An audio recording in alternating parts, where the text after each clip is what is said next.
Bismillahirrahmanirrahim. Assalamualaikum warahmatullahi wabarakatuh.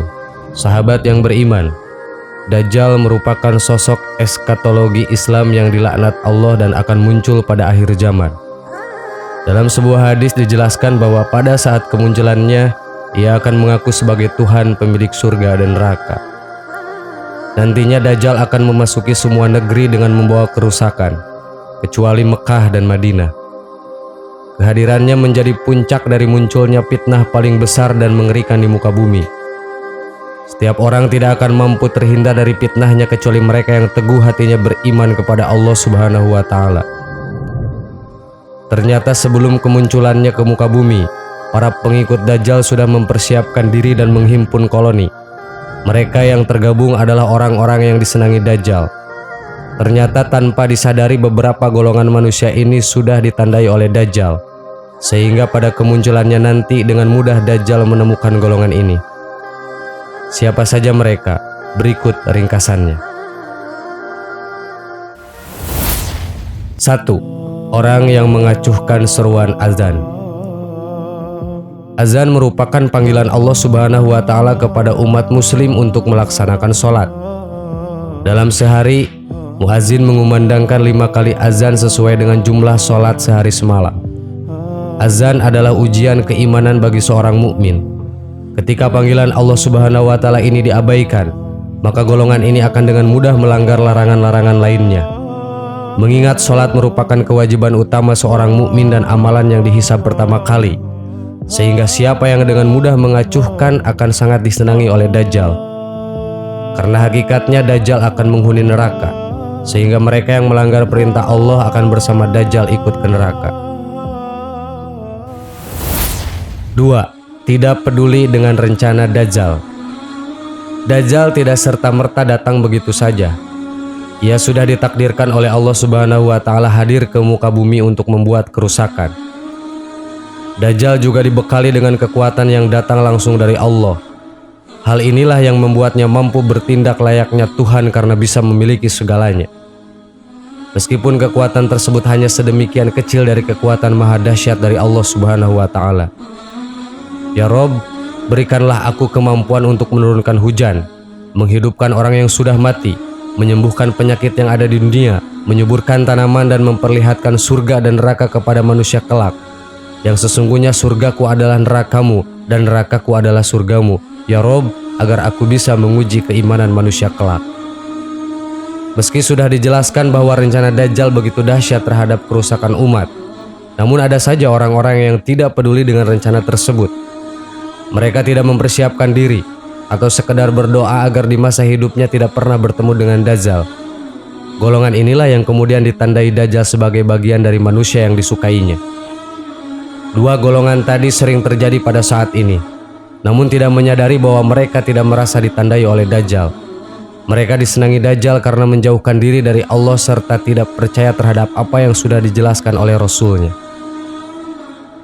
Padahal huru-hara yang diciptakan Dajjal ini sangat pedih sehingga sulit untuk dihindari. Orang-orang beriman mencari cara agar bisa terhindar dari fitnah tersebut. Kemunculan Dajjal sudah semakin dekat dengan merebaknya fitnah, kekufuran, kesyirikan dan fitnah din yang menimpa kaum muslimin. Sahabat yang beriman, semoga informasi ini dapat menyadarkan kita bahwa apa yang kita perbuat saat ini membahayakan diri sendiri karena akan terbawa ke jalan kesesatan yang diharapkan Dajjal. Semoga Allah menyelamatkan kita kaum muslimin dari fitnah Dajjal dan menjauhkan kita darinya. Wallahu a'lam. Wassalamualaikum warahmatullahi wabarakatuh. Bismillahirrahmanirrahim. Assalamualaikum warahmatullahi wabarakatuh. Sahabat yang beriman, akhir zaman nanti keluarlah sosok makhluk yang menyebarkan fitnah bagi seluruh manusia bernama Dajjal. Bahkan dia mengaku Tuhan dengan segala ilusi yang dibuatnya untuk mengajak manusia ikut kepadanya. Nama Dajjal berarti pembohong. Kelak di akhir zaman, dia akan menyebarkan fitnah, kebohongan, mengaku nabi, mengaku Tuhan dengan segala sihir dan tipu dayanya. Berikut sejarah asal-usul Dajjal akan dibahas tuntas pada video kali ini. Simak terus sampai akhir. Diceritakan Dajjal lahir dari keluarga penyembah patung sapi betina di zaman setelah Syam dan Nuh. Ia dilahirkan di wilayah sekitar Palestina dekat daerah Sodom dan Gomorrah, umat kaum Nabi Lut. Sementara ayah dan ibu Dajjal dilahirkan dari hasil perjinahan antara mahram atau sedara.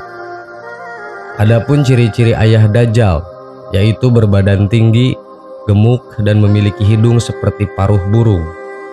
Sedangkan ibunya berbadan gemuk, kedua tangannya panjang dan memiliki payudara yang besar. Mereka keturunan Yahuzah atau Yahudi yang telah menikah selama 30 tahun tetapi tidak dikaruniai seorang anak. Dulu mereka menyembah patung sapi betina. Patung ini bukan patung biasa, melainkan setan yang menyerupai patung sapi betina. Oleh karenanya, mereka menganggap patung sapi tersebut seperti Tuhan untuk mengabulkan permintaannya. Bahkan setiap harinya mereka selalu melakukan sesembahan dengan menyembelih hewan dan meminum khamar yang dipersembahkan kepada setan yang menyerupai patung tersebut. Pada suatu malam, pasangan suami istri tersebut mendengar suara dari patung sapi betina bahwa ia telah meridoi pasangan suami istri untuk memiliki seorang anak. Kemudian mereka menganggap bahwa apa yang disampaikan patung tersebut adalah sebuah pertanda lahirnya anak lelaki di tengah mereka yang telah lama ditunggu bertahun-tahun. Akhirnya sang istri hamil hasil hubungan menstruasi. Sebenarnya keinginan pasangan suami istri, bahkan setan sekaligus, tidak mengetahui anak yang dikandung seorang laki-laki atau perempuan. Namun tipu dayalah setan yang membuat mereka seolah-olah meyakini bahwa anak tersebut lahir seorang anak laki-laki, sehingga jin dan setan meminta sesembahan setiap harinya. Setelah berbulan-bulan mengandung, lahirlah anak laki-laki bernama Dajjal yang telah lama mereka idamkan selama 30 tahun.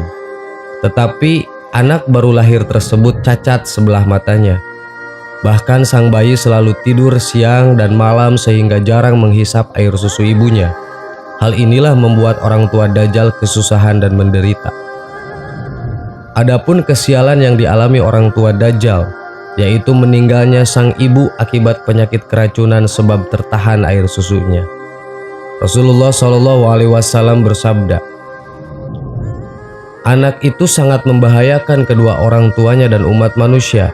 Dapat dibuktikan bahwa dalam manuskrip tersebut tertulis karena anaknya sejak lahir diam saja dan tidak bergerak dan tidak menangis sebagaimana layaknya bayi, maka ibunya tidak dapat menyusuinya, sehingga ibunya terkena penyakit keracunan akibat tertahannya air susu sehingga menyebabkan kematiannya.